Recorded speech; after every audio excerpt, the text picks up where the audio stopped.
siapapun dia pengacara, sebesar apapun namanya, kalau dia kemudian membela seperti ini dan dia bilang tidak ada yang salah atau tidak ada kaitannya, ya dia ikut, akhirnya tidak dipercaya. Kalau begitu yang kemarin dari preskon Bang Hotman, menurut Abang sebagai lawyer yang udah juga puluhan tahun berkiprah di sini, itu tidak terjadi? Tidak terjadi, dia tidak membela kebenaran dulu, kejujuran dulu tidak dibela, tidak dijaga benar-benar, tidak diperhatikan benar-benar, dia langsung kepada keadilannya si Febri. Berarti kemarin Hotman mengarang cerita gitu maksud Abang? Iya, karena tidak benar dan tidak jujur, kita bisa menganggap begitu. Ya kan kita lihat, dia bilang tadi ini rumahnya, sekarang si Hotman bilang bukan rumahnya, ini rumah hibah, kan begitu. Kan itu kan udah nggak jujur di situ. Jadi orang sombong biasanya lupa diri, orang lupa diri biasanya lupa sama dirinya, sehingga dia lupa bersikap tindak yang baik, yang benar, yang patut, yang etis, dia lupa, akhirnya berantakan.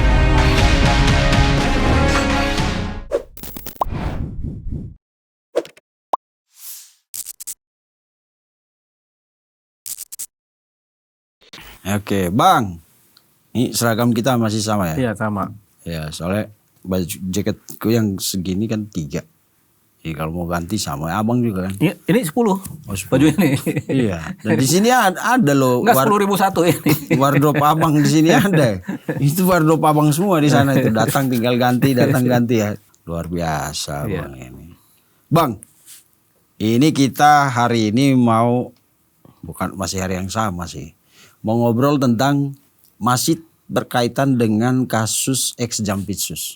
Ex Jampitsus? Iya. Terus? Ini kan karena sebelumnya kita bahas kan bagaimana orang sudah tidak percaya. Nah, dari hal-hal seperti itu kemudian tempias kemana-mana ini. Termasuk akhirnya sepertinya lawyernya Febri pun mulai udah nggak dipercaya sama orang ya. Bang Hotman. Hotman Paris. Bang Hotman Paris kan. Akhirnya karena tadi secara hakikat dia di kasus itu apapun yang disampaikan, siapapun yang bicara orang nggak percaya kan. Ya, karena orang udah. Termasuk ketika Bang Hotman ikut dipercaya jadi pengacara lalu menggelar preskon kemarin. Kan Abang pengacara, menurut Abang bagaimana melihat ini fenomena ini? Jadi ini fenomena ya. Iya. Ada pengacara membela koruptor. Terduga kan Bang? Terduga koruptor. Tapi kan ini sudah tersangka kan. Jadi terduga tersangka koruptor kan. Iya. Sebenarnya kalau perkaranya nggak begitu besar atau bombastis tuh banyak sekali pengacara yang membela koruptor. Tapi mereka bela nilai keadilannya kan. Betul. Terhadap penanganan korupsi kan gitu. Nah, kalau yang ini kan sudah terang benderang. Seorang Febri punya rumah, di rumahnya ada duit segitu banyak sebagai barang bukti, ada emas segitu banyak juga sebagai barang bukti kan. Kemudian ada tersangkanya, Febri pun tersangka. Terus ada satu orang pengacara datang membela.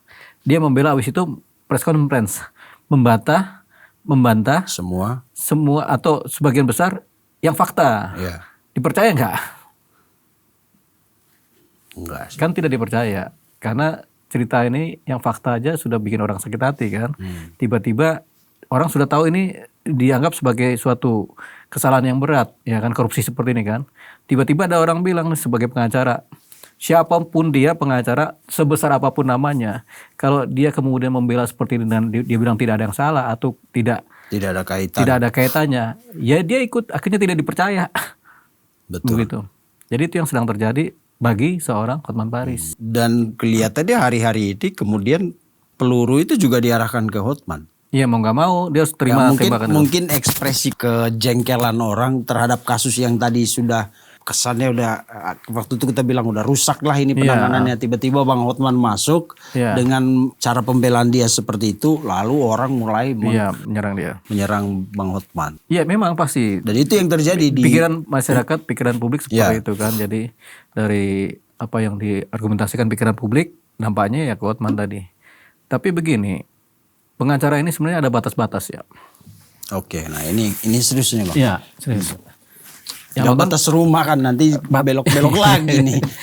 Ntar dulu, ini yang nonton pengacara semua apa? Oh banyak, Oh, Bang, banyak pengacara. ya. Pengacara kan soalnya ruangan ini Iya. hanya ada politisi dan pengacara. Oh berarti yang nonton juga pengacara Nonton nih. pengacara juga. Ya udah, Jadi kita ya, karena memberikan Abang penerangan ya. Ya. Jadi gini Bang Vincent, pengacara itu yang bagus, yang baik, itu mereka membela pertama kejujuran, kedua kebenaran, paralel tuh, kejujuran dan kebenaran paralel. Yang terakhir yang mereka bilang keadilan, begitu. Gimana maksudnya itu? Ya gini, jadi gini, Karena kita, kalau penjahat mana ada yang jujur gitu. jadi gini, Logika umum orang. jadi pertama begini, yang kita bela kebenaran dulu. Kebenaran dulu kita bela. Kebenaran. Apa itu kebenaran? Adalah fakta-fakta. Fakta-fakta, bukti-bukti, Oke. kejadian-kejadian yang semestinya berlangsung dan berupa fakta. Dan Itu yang tidak kita bela. terbantahkan. Tidak terbantahkan. Jadi yang kita bela adalah kebenaran seperti itu. Jadi kebenaran-kebenaran kejadian. Begitu. Peristiwa. Walaupun ada selalu perspektif kejadian kan. Sudut pandang kejadian gitu kan. Tapi kita harus berada di wilayah paling dasar yaitu fakta-fakta tadi. Fakta bicara apa, ada CCTV, ada kemudian saksi, saksinya ada bukti-bukti, misalnya ada alat-alat bukti yang otentik. Nah itu kebenaran. Jadi kita bela kebenaran pertama. Itu baru bicara fisik ya. Baru kejujuran yang kedua. Jadi kita mau bela tersangka ini, karena kita bela nih, baik korban ini, jujur kah dia? Begitu. Ini tersangka harus atau si pelaku harus jujur menceritakan apa adanya. Kembali lagi kepada kebenaran kan? Gitu, makanya kejujuran dan kebenaran itu paralel. Nah, setelah kita dapat kebenaran dan kejujuran tadi, baru kita bela keadilannya. Oke. Gitu. Keadilannya seperti Dalam apa arti ini? hak dia Hak dia sebagai warga negara ya. warga negara, sebagai subjek hukum. Iya. Ya, baik sebagai tersangka, baik sebagai korban, baik sebagai pelaku, kita bela keadilannya. Begitu. Jadi ini dulu saring pertama itu, kinering pertama adalah kebenaran dan kejujuran. Itu harus dilakukan oleh pengacara profesional. Tanpa itu kita nggak bisa bela keadilannya. Oke. Berarti kalau begitu yang kemarin dari preskon Bang Hotman, menurut Abang sebagai lawyer yang udah juga puluhan tahun berkiprah di Iya. sini, itu tidak terjadi. Tidak terjadi, dia tidak membela kebenaran dulu, kejujuran dulu tidak dibela, tidak jaga benar-benar, tidak diperhatikan benar-benar. Dia langsung kepada keadilannya si Febri. Oke. Jadi Unsur mana yang menurut Abang kebenaran dan kejujuran itu tidak? Lah kan kebenaran tentang ceritanya Febri kan belum tampak di publik kan. Kejujurannya Febri juga kan tidak tampak di publik. di publik. Dari? Ya kan kita lihat dia bilang tadi ini rumahnya, sekarang si Otman bilang bukan rumahnya, ini rumah hibah kan begitu. Kan itu kan udah nggak jujur di situ. Sudah 2 tahun terakhir tidak diurus. Tidak diurus, tapi duit banyak situ. Dan itu kan tidak benar dan tidak jujur. Begitu. Berarti kemarin Hotman mengarang cerita gitu maksud Ya, Abang. iya karena tidak benar dan tidak jujur kita bisa menganggap begitu. Ketika dua hal ini kemudian tidak ada, tiba-tiba Hotman langsung bilang saya bela si Febri keadilannya. Ini aja tidak dia verifikasi secara baik ini. Kebenaran dan kejujuran tadi kan. Jadi konsep pembelaan itu pertama kita harus punya data tentang kebenaran, data tentang kejujuran, baru data tentang keadilan. Begitu. Oke, nah, Itu dari sudut pandang si yang kita bela. Dari sudut pandang kita sebagai pembela juga kita harus punya itu juga. Kita jujur gak? Kita punya nurani kejujuran, punya nurani kebenaran, juga punya nurani keadilan. Jadi dua sudut pandang, Harus mix dulu harus ini. mix dulu nih. Begitu, kebenaran, kejujuran dan keadilannya si pelaku yang kita bela, pokoknya si klien kita lihat dulu tuh. Kebenaran, kejujuran dan keadilannya. Di kita juga harus punya tuh sudut pandang nurani kita, nurani mengenai kebenaran, kejujuran dan keadilan. Kita rasa adil nggak sih kita bela orang ini? Oke. Dari sudut pandang kita sebagai pengacara. Ya. Nah, kalau kita membela orang ini adil atau tidak, kita melakukan cerminan, pantulan cermin dari masyarakat. masyarakat merasa adil nggak kalau kita bilang orang ini? Bagian besar masyarakat, begitu. Masyarakat merasa nggak adil nggak? Begitu. Nah, dengan tadi kan si pelaku kita di masyarakat juga ada tuh nilai kebenaran, nilai kejujuran dan keadilan. Itu juga cermin buat kita tuh. Seperti itu. Nah, setelah kita dapat semuanya, kita gabung baru kita melakukan pembelaan, begitu. Oke, jadi kalau kemarin kan Bang Hotman mengatakan misalnya soal rumah, ya kan, dia tidak tahu bahwa ada lemari di situ, kemudian Si siapa? Si Febri-nya. Ya kan, karena itu kan renovasi kecil-kecilan. Ya. Apakah masyarakat percaya kejujurannya Febri? Ya, tidak. Kan masyarakat paling banyak ini kan, kebenaran itu kan masyarakat tahunya ya sudah memang sudah a priori ini rumahnya Febri dan dia harus tahu. Nggak mungkin yang punya rumah nggak tahu ada rekayasa. Gitu kan, berarti kan masyarakat bilang Febri tidak jujur. Hotman membantah ini. Oh bukan rumahnya. Ini rumah dari kakeknya turun ke cucunya hibah. Masuk akal apa tidak kebenarannya? Kan tidak. Gitu. Makanya Hotman akhirnya kena damprat, nggak dipercaya dia. Lu ngomong ngaco aja lu kan begitu. Seperti itu kan. Karena apa? Masyarakat aja nggak percaya, masa dia kemudian membantah-bantah itu? Berarti kan nanti yang kena serang si Hotman sendiri. Termasuk hasil geledah itu loh, Bos. Iya, makanya itu. Jadi sayang sekali seorang Hotman Paris tidak menggunakan 3 konsep tadi. Benar, jujur, adil. Orang pemilu juga harus begitu juga, jurdil. Atau mungkin nggak kalau Bang Hotman itu juga bagian dari skenario yang kita dengar dari bocor halus. Mungkin aja kalau kata bocor halus kan. Ya mungkin aja lah. Namanya mungkin.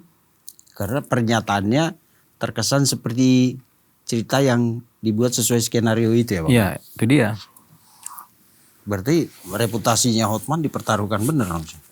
Sebenarnya bukan dipertaruhkan lagi, ini udah kalah taruh, pertaruhan.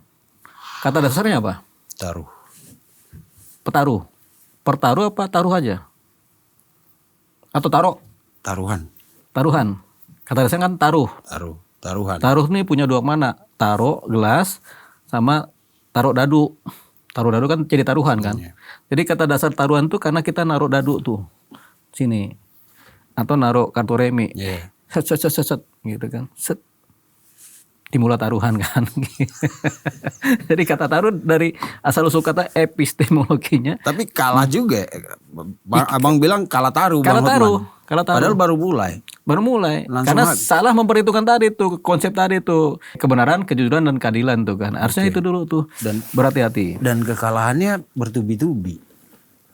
Ya, dia dilaporkan oleh pihak pers juga kan. Iya sekarang ini. Sampai hari ini ada PWI yang melaporkan. Kemudian kemarin Forum Pimret, terus Iwakum itu Ikatan Wartawan Hukum, ya kan, menyatakan protes atas pernyataan dia yang di preskon itu yang dianggap lu terlalu menghina profesi wartawan lah. Padahal kan orang bertanya, kalau kita itu kan Bang, kalau menghadapi narasumber, kita bertanya, lu berhak untuk tidak jawab. Tapi jangan menghina. Kalau gitu kita nggak mau jawab ini. Lah, abang kan salah satu lawyer yang kalau preskon itu bisa 40 media nongol di situ. Iya. Kan itu pertanyaannya abang dengar aja mungkin kuping pengang kali karena kan satu belum selesai pak. Iya. Tapi kan nggak pernah jawabannya jadi agresif gitu. Jadi kayak counter balik gitu loh, menyerang gitu. Nanti kita masuk kepada perspektif kepribadian dari seorang Hotman Paris kan. Oh iya. Ini bahaya nggak Bang kita ngomongin? Hah? Ya nggak apa-apa. Ini kan ulasan ini ya. Nah, ini kan kita pakai ilmu refleksi kan, gitu. Jadi kita nggak bicara Hotman Paris lah. Kita bicara seorang pengacara. Ini. Jadi pengacara itu sebenarnya percaya diri boleh. Pengacara ya. Kita keluarkan tuh cerita tentang Hotman Paris di sini kan. Kita bicara tentang pengacara. Ini kan tadi pelajaran tentang pengacara sebenarnya kan. Betul. Pengacara itu percaya diri boleh. Tapi jangan kepedean. Boleh kita percaya diri. Jangan kepedean. Karena kalau kita kepedean atau terlalu percaya diri sekali, kepedean namanya tuh kan, kita melupakan konsep-konsep dasar dalam ilmu membela. Kita udah merasa kita paling powerful, paling terkenal, pengacara paling hebat, paling banyak hartanya, kemana-mana. Oh, semua orang mengagung-agungkan kita. Punya hubungan sama penguasa. Punya hubungan sama penguasa. Kita akhirnya lupa diri sama konsep-konsep dasar berpengacara. Akhirnya banyak hal yang kemudian terlewati. Sehingga akhirnya kita jadi khilaf. Dan bahkan banyak orang-orang besar itu Bang. Tergelincirnya karena hal-hal kecil. Iya, Jatuhnya karena hal-hal bicara-bicara kan. Bicara mengagung-agungkan diri sendiri. Grandiosity. Kalau pakai ilmu psikologi, ya merasa diri kita paling hebat, nggak ada lagi paling hebat di pihak lain. Padahal setiap manusia banyak hebat-hebatnya, setiap manusia ya. Tapi ada orang yang merasa gue yang paling hebat sekarang, nggak ada lagi nih, begitu. Lu baru kemarin sore, kan ngomongnya begitu. Kalau pengacara merasa mengagungkan diri kan gitu. Gue nih paling hebat, lu kemarin sore, udah kemarin sore lagi. Ya, sorenya maghrib. Baru sebentar dong. Kan dari sore udah pagi. Kecuali gue dari kemarin sore. Kemarin sore. Iya. Sedikit banget deh itu. Kemarin sore kan berarti baru pendek banget. Baru ini udah malam ya? Udah malam. Baru 24 jam yang lalu kan begitu. Kan ada yang begitu kan. Nah, itu dia yang harus kita hindari, jiwa-jiwa kesombongan sebenarnya. Kuncinya kesombongan sih. Kalau orang sombong itu kadang-kadang dijatuhin. Barang siapa meninggikan dirinya, maka dia akan direndahkan. Barang siapa rendah hati, maka dia akan ditinggikan. Ayat apa itu? Ya Injil apa lupa aku Bang. Kitab Ini Injil. semua Injil ada itu. Cuma ayat-ayatnya Bang. Iya. Beda. Iya, cuman jarang ke gereja soalnya. Mungkin ada teman saya Bang rendah hati tapi pendek terus sampai sekarang. Apa ya? Enggak tinggi-tinggi dia. Itu si siapa itu yang orang pajak di Alkitab itu namanya? Sakeus itu pendek kan? Pendek terus kan? Pendek terus. Dia rendah hati juga tuh. Tapi tukang palak.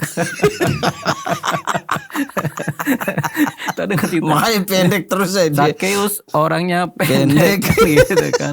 Gitu rendah hati tapi tukang palak kan gitu. Hai kok mau ngeliat aku naik atas pohon kan gitu. Akhirnya naik atas pohon. Akhirnya dia ditinggikan sama iya kan. Suruh naik suruh pohon tinggi kan. lihat. Naik pohon tinggi kan lihat ke bawah kan gitu. Iya. Jadi dia pendek ditinggikan. Bang Fijan jarang ke gereja atau gimana sih? Kok ketawa aja nih?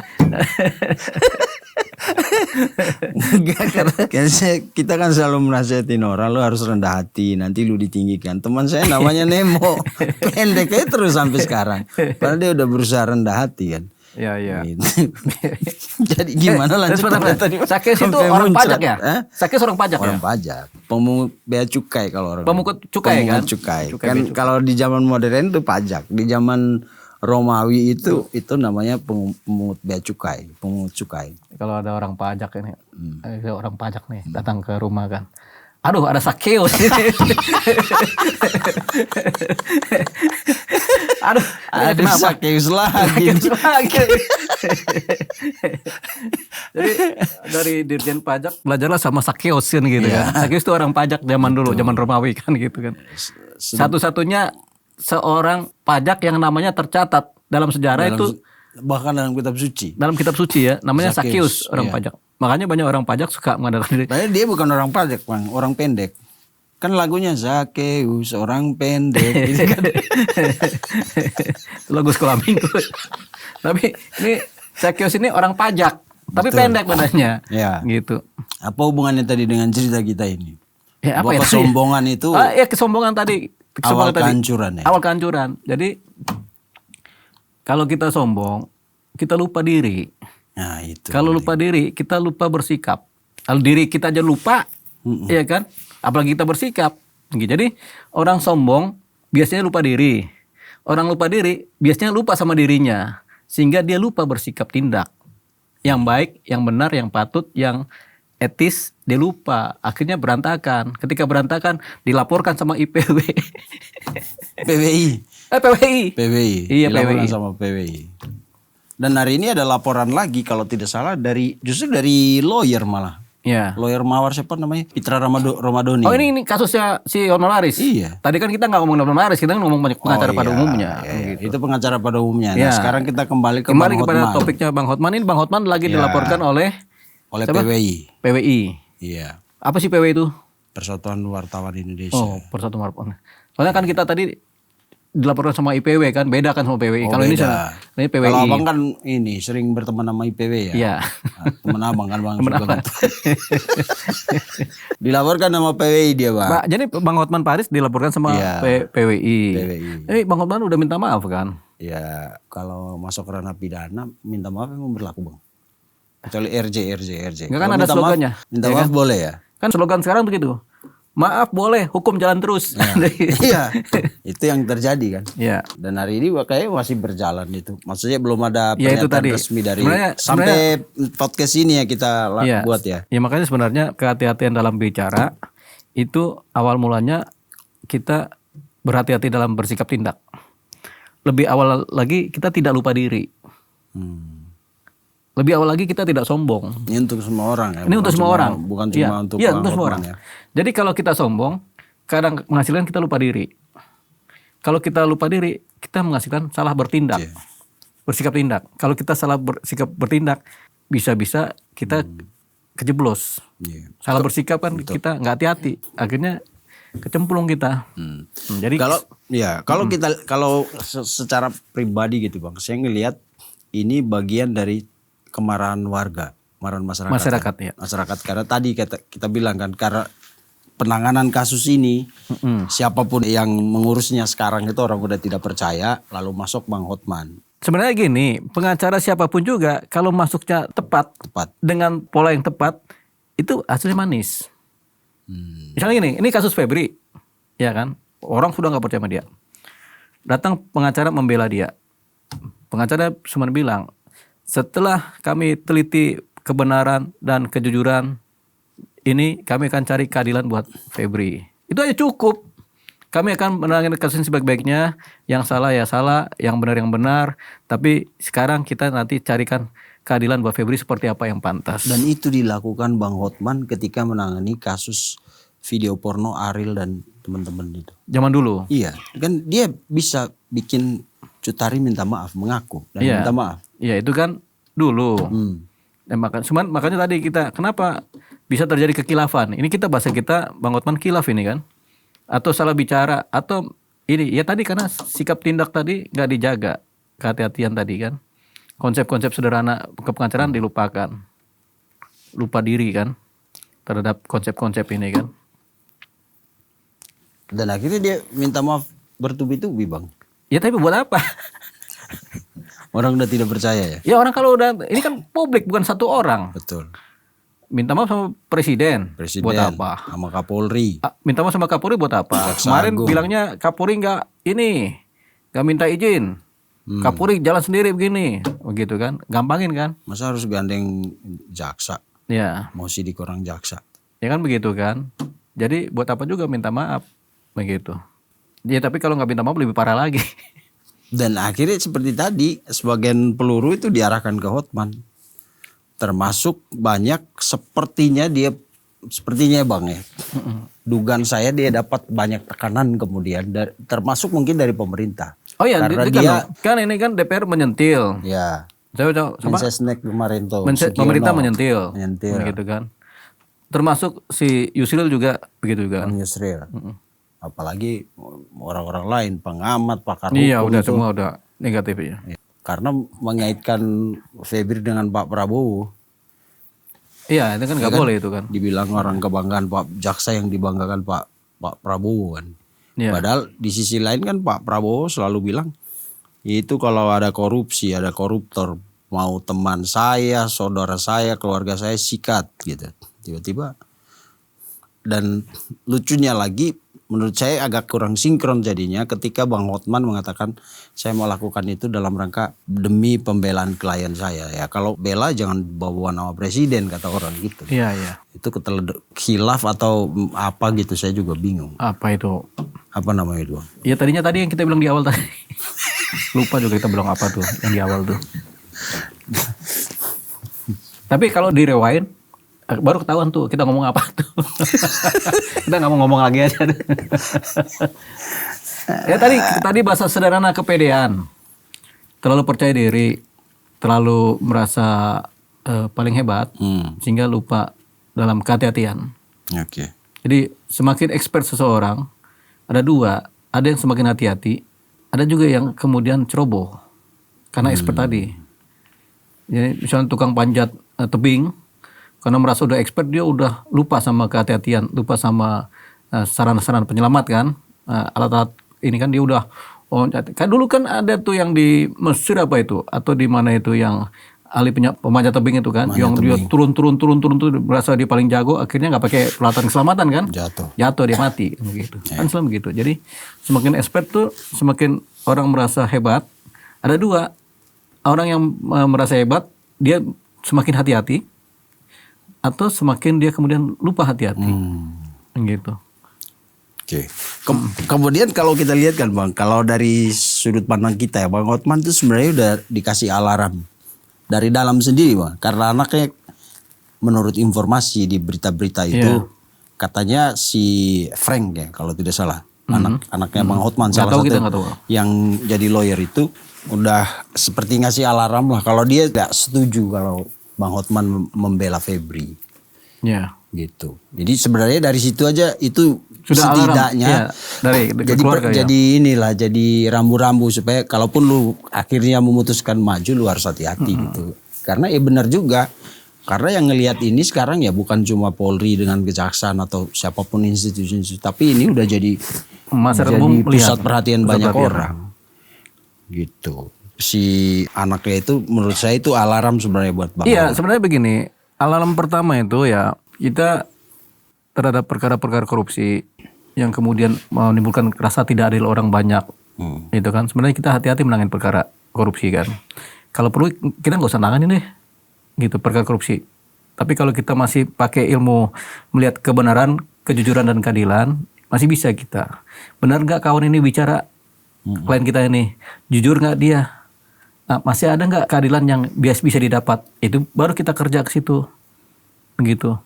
Itu tadi kehati-hatian tadi. Nah, kemudian kita juga harus melihat kebenaran, kejujuran dan keadilan yang dirasakan masyarakat.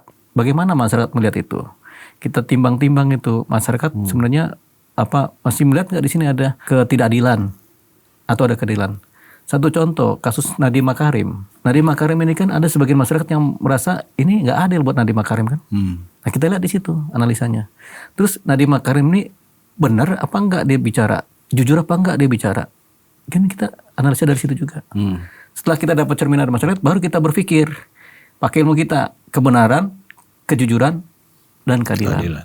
Kita punya perspektif nggak yang sama dengan masyarakat, atau kita punya dapat data nggak mengenai kebenaran, kejujuran dan keadilan yang klien kita punya. Nah, ngomongin Nadiem, jadi ingat Bang Hotman juga.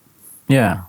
Waktu Nadiem kemarin divonis itu kan, kayaknya Bang Hotman sempat ngomentar itu ya. Ya. Makanya dari awal pelit sih kayak gitu ya, ada bahasa seperti itu ya.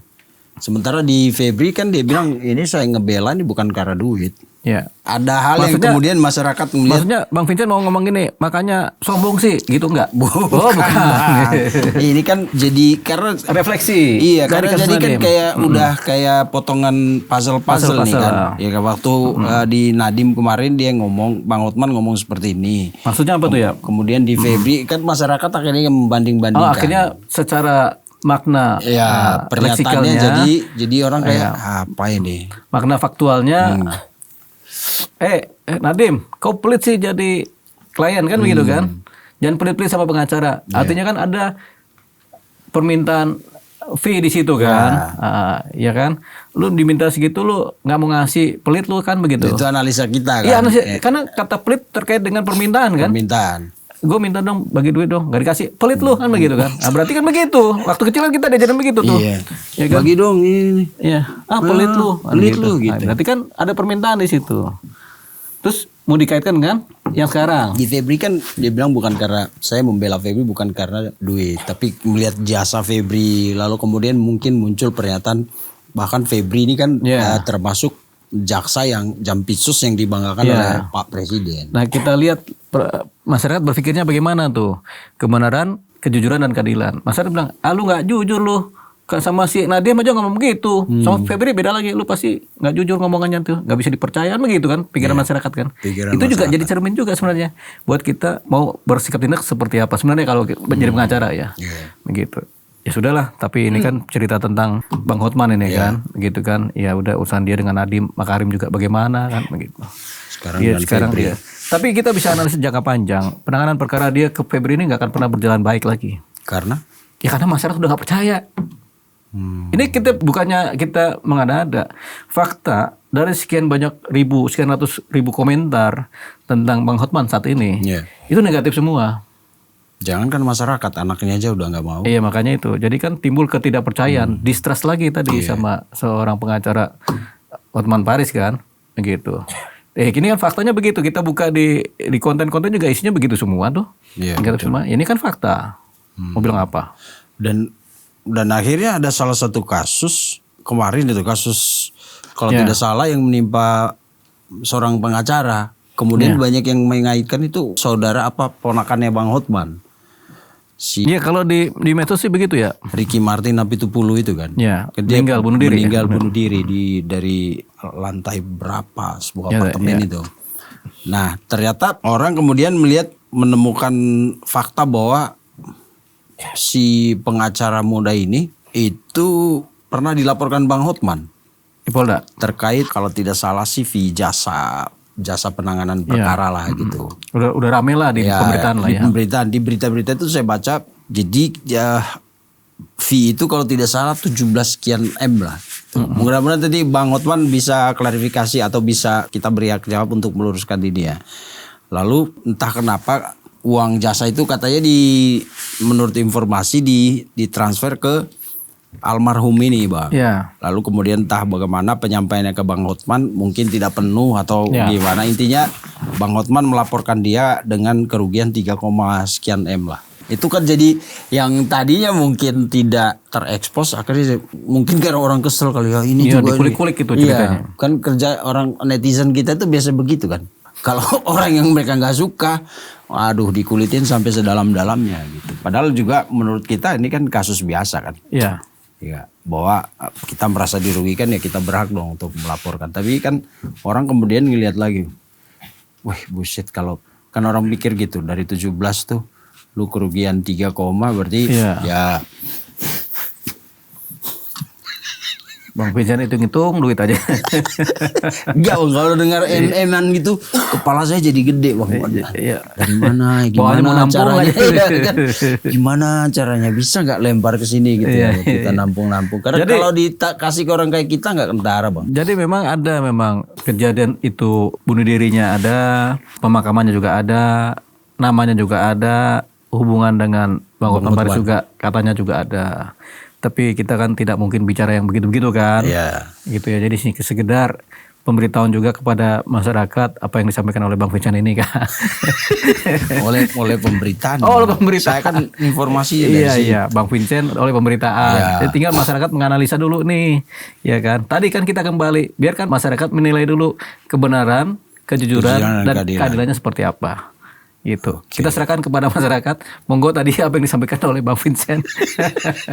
Abang kan iya aja tadi saya waktu saya ngomong. Kan berarti abang turut serta dong di sini. Gak apa-apa kalau turut serta. Masanya kan kecil. Ya penting kan ada abang. Saya mah aman. Kalau abang turut serta oke lah. Kan bisa ketukar tuh posisinya kan. Bisa yang turut serta dulu di dalam kan kayak kasus Febri kan gitu kan. Yang turut serta kan asumsi kita kan Don Rito. Kan dia yang ditahan. Nah kita juga gitu Bang, abang turut serta kan. Tapi bisa kali ini kan, abang bisa. Tapi kali ini kan kita semua iya aja, iya kan gitu. Masa orang iya aja ditahan sih kan gitu. Aduh, tapi secara pribadi sih saya turut prihatin jadinya. Ya udah, kita juga ikut turut serta prihatin. Nah, iya aja Bang. Karena gini loh, selama ini kan kita apalagi dengan 911-nya dia tuh kan yang membantu orang-orang kecil segala macam kan. Kata anaknya apa tadi? Anaknya Bang Hotman. Ada tuh di pemberitaan tuh apa tadi? Muak apa dia bilang gitu? Apa? Pencitraan. Iya.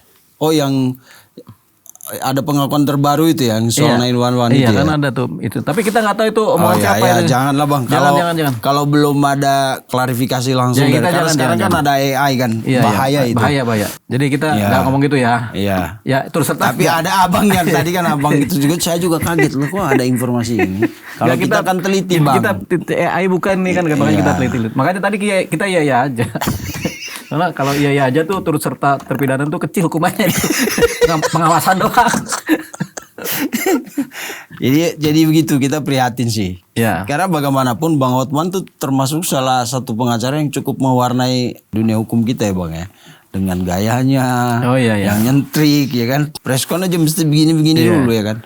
Nggak tahu masih nggak. Nanti kedepannya masih begini. Kemarin kayaknya masih Sebentar. pertama-tama. Nanti setelah perkara Febri ini masih begini-begini nggak? Kita kan nggak ya, tahu. itu, Kan, ya. namanya orang kan bisa berubah Bang Vincent. Iya. Tapi biasanya orang dewasa susah berubahnya.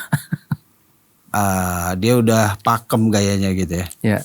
Ya udahlah kita lihat lah karena sekian banyak organisasi wartawan juga kan melaporkan dia ini kan berarti kan ada sesuatu yang salah ini kan yang terjadi dalam perilaku dan sikap tindak. Oke. Ini senjakala Bang Hotman apa gimana? Senjakalanya Hotman apa gimana? Enggak lah. Enggak ya. Ya. Tapi malam itu pasti ada. Iya. Nggak mungkin matahari kemudian menyinari bumi terus-menerus 24 jam. 24 jam di tempat yang sama kan. Iya. Karena bumi berputar, matahari berputar. Dan roda-roda kehidupan juga berputar. Iya. Kadang di bawah, Kadang di atas. kadang di bawah lagi. Nggak muter dong. Ya kan cepat dia muter di bawah lagi, di bawah lagi. Muter tapi terbenam gitu. Tenggelam di lumpur Kita gitu ya. kadang-kadang roda berputar tuh kadang kita di bawah, kadang kita di atas nggak Bang John? Iya. Tapi ada juga banyak yang di bawah lagi gitu. Kita mungkin begitu juga kali ya. Kalau abang kayak roda yang nggak berputar di atas terus abang. Ya berhenti, Ya. kita di atas roda. Jadi abang tuh sebenarnya bukan ngikutin bukan roda abang tuh. Apa? Begitu roda berhenti abang di atas. Obrolan ini. Udah Bang, jadi apa yang kita bisa simpulkan terkait fenomena yang Ya, jadi tadi kan pelajaran buat pengacara Ya. kan. Pengacara itu harus pertama ada paham kebenaran, ada paham kejujuran, ada paham keadilan. Kalau kita sedang membela perkara, paham kebenaran, kejujuran dan keadilan itu kita sinergikan begitu. Baik kebenaran, kejujuran, keadilan dari klien kita, baik kebenaran, kejujuran, keadilan dari pikiran kita, baik kebenaran, kejujuran, keadilan dari pikiran masyarakat. Oke. 3 perspektif itu dikombinasikan supaya kita bisa menjadi pengacara yang baik. Oke, baik. Oke, pemirsa, karena ini tentang pengacara, saya tidak perlu menyampaikan kesimpulan itu tadi, kesimpulan dari Bang Deolipa Yungmara, lawyer yang sangat terkenal, tapi ya begini-begini aja. Tapi ya kayaknya. susah. Jangan Bang, omongan itu doa gak boleh. Beliau ini terkenal sekali, ketemu lawyer di mana, kita bilang, saya sama Bang Deolipa. Oh Bang Deolipa, saya dulu kerja di kantor dia, saya dulu begini-begini ya. Makanya saya merasa aman kalau ada Bang Deolipa, walaupun misalnya dalam kita melakukan kejahatan nih bersama nih, beliau turut serta aja nggak apa-apa, tapi saya aman. Terima kasih, sampai jumpa di episode selanjutnya. Sebentar. Paling enggak podcast bareng di penjara.